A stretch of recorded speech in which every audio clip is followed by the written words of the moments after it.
en el producto periodístico como en el orfebre o en el profesor universitario o en el carpintero. Hay gente que lo hace mejor y gente que lo hace peor.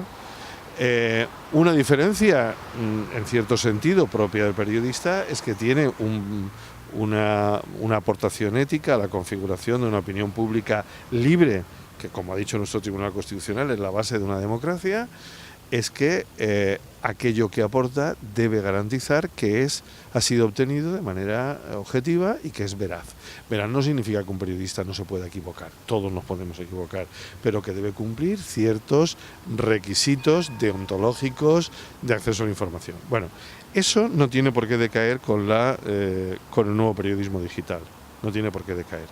¿Cuál es la diferencia? Yo creo que esto basta. Yo, que leo al cabo del día muchísimas noticias vía digitales, lo que uno encuentra es que se copian modelos, como antes decía, basados de lo más deleznable de la información periodística televisiva, que no es ni periodismo, que es, digamos, una suerte de espectáculo, y que aquello que no sea espectacular no sirve.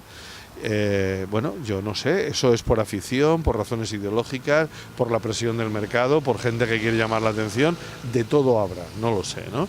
Pero no cabe duda, y si no, muy mal nos va a ir a la sociedad, muy mal le va a ir al periodismo, que tiene que ambicionar esa calidad, y esa calidad se va a medir como dando buena información, sustituyendo no tanto la cantidad por la calidad.